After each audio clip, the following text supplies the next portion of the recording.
Hello dear students, welcome to E Vardham education. मैं हूं अंकिता, आपकी इंग्लिश एजुकेटर। और आज हम जो कल नाउन की सीरीज को पढ़ रहे थे उसको कंटिन्यू करेंगे। कल हमने पढ़ा था नाउन के बारे में, हमने पढ़ा था प्रॉपर नाउन, कॉमन नाउन, और आज हम पढ़ने वाले हैं कलेक्टिव नाउन। कलेक्टिव नाउन इसी के आगे की टाइप्स है, यानी कि नाउन के ही टाइप है, तो इसका ये थर्ड टाइप है कलेक्टिव नाउन। आई होप कि आपको कल वाला याद होगा। अगर किसी ने नहीं देखी है तो वो जाके देख लेना।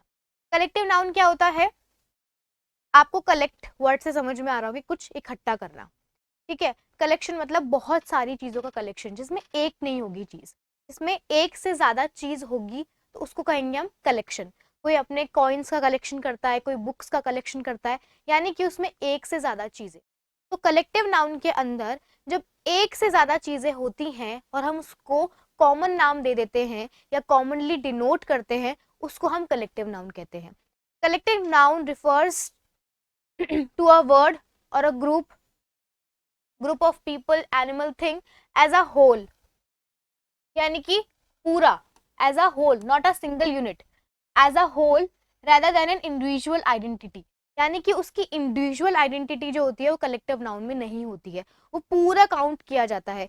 अगर हम लोग बोलेंगे ग्रुप ऑफ बॉयज, तो यहाँ पे ग्रुप के अंदर बॉयज जो है वो आएंगे, इसमें सबकी इंडिविजुअल आइडेंटिटी जो है वो कहीं लॉस्ट हो जाएगी। यहाँ पे सिर्फ ग्रुप के अंदर बॉयज हैं, नाम नहीं पता क्या है, काम क्या करते हैं नहीं पता, बट पता है कि कुछ 4-5 लोगों का ग्रुप है। ठीक है। एग्जाम्पल में अगर क्लास होती है तो क्लास क्या होती है?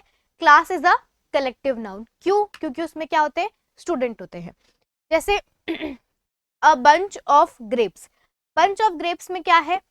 एक नहीं है, एक ग्रेप नहीं है, सिंगल ग्रेप नहीं है, बहुत सारे ग्रेप्स हैं। ठीक है, एक से ज्यादा ग्रेप्स यहाँ पे हैं, तो उसको क्या कहेंगे? हम बंच कहेंगे। कॉमनली कह रहे हैं हम बंच, सिंगल को नहीं काउंट कर रहे। अगर मैं आपको बोलूं कि give me a bunch of grapes, तो आप मुझे बंच दोगे, और मैं बोलूं गिव मी अ ग्रेप, तो आप सोचोगे कि एक ही ग्रेप देना है।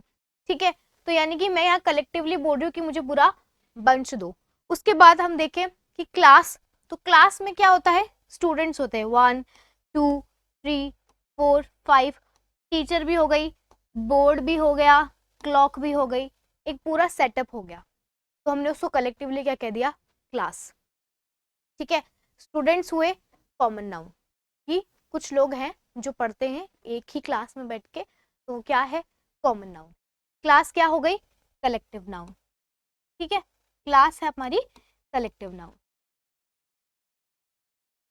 ठीक है, फिर एक एग्जाम्पल देखते हैं।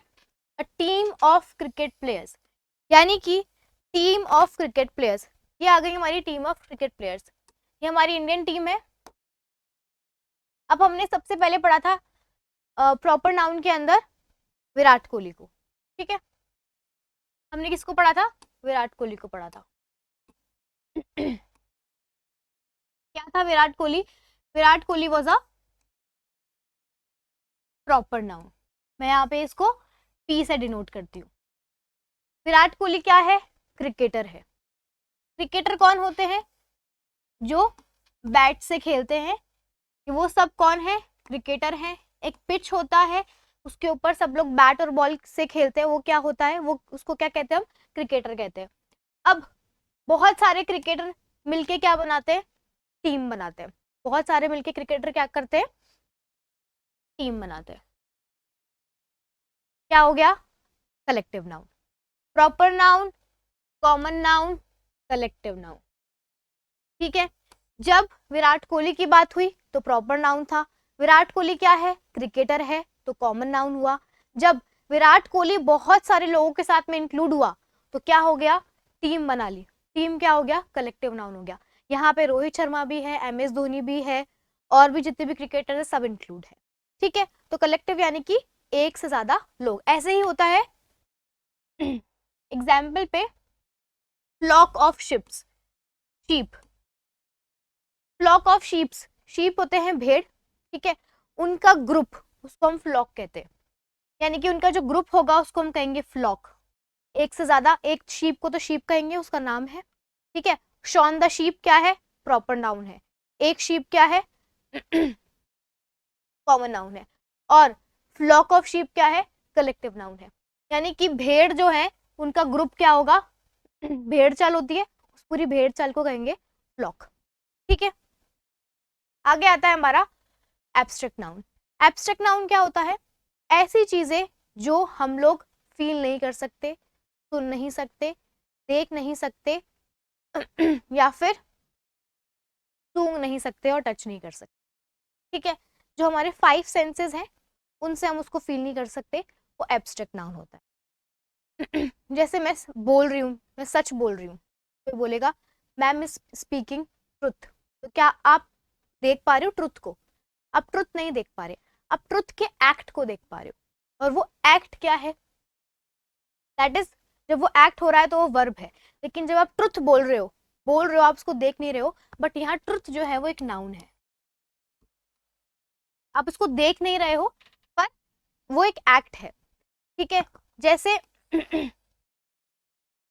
N abstract noun is used to refer ideas, कोई भी आइडियाज, कोई एक्सपीरियंसेस, कोई भी फीलिंग, कोई एंटिटी जिसको हम देख नहीं सकते, सुन नहीं सकते, टेस्ट नहीं कर सकते, स्मेल नहीं कर सकते और टच नहीं कर सकते, उनको हम कहते हैं कलेक्टिव नाउन।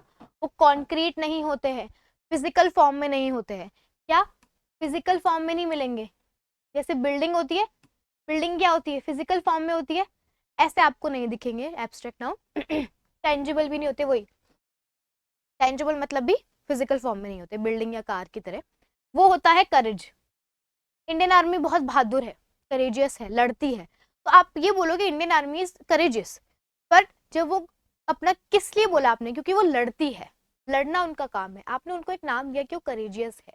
तो करेज नहीं, उनका करेज आपको दिखेगा एज एन एक्ट, पर आपको करेज नहीं दिखेगा, आपको करेज का एक्ट दिखेगा। तो जब किसी चीज का एक्ट दिखता है वो एब्स्ट्रैक्ट नाउन होता है। ठीक है, जैसे लव, किसका love, a mother love towards his child, baby, अपने माता जो मम्मी का प्यार होता है टुवर्ड्स हिज चाइल्ड, वो आप क्या देख नहीं सकते। ठीक है, फिजिकल फॉर्म में नहीं होता, but that is an act. जब आप एक्ट करते हो तब आपको पता चलता है कि हाँ ठीक है ऐसा है, तो वो एक्ट होता है, वो आप उसको देख नहीं सकते। फिर आता है ऑनेस्टी या फिर ट्रुथ। तो गांधी जी जो है वो हमेशा सच बोलते थे, हमेशा सच्चाई का रास्ता, सत्याग्रह, सत्य का रास्ता जो है वो फॉलो करते थे। तो वो क्या सच बोलते थे, वो दिखाते थे कि वो सच बोल रहे हैं। ट्रुथ नहीं दिखाते थे, वो सच बोल के दिखाते थे, यानी कि वो एक्ट करके दिखाते थे। लेकिन यहाँ सच नहीं दिख रहा है, सच का एक्ट दिख रहा है। तो जहाँ पे आपको किसी चीज का एक्ट दिखे और वो वर्ड ना दिखे, ठीक है, आप उसको देख ना पाओ वर्ड को। मैंने अगर कार बोला तो आप कार तो देख पा रहे हो, पर आप ट्रुथ नहीं देख पा रहे हो। Car is a physical thing, truth is a non physical, यानी कि वो फिजिकल नहीं है, वो टेंजिबल नहीं है, वो नॉन टेंजिबल है, या फिर कॉन्क्रीट नहीं है, नॉन कॉन्क्रीट। ठीक है, आज हमने पढ़ा एब्स्ट्रैक्ट नाउन और कलेक्टिव नाउन। कल अब हम पढ़ेंगे मटेरियल नाउन, काउंटेबल नाउन और अनकाउंटेबल।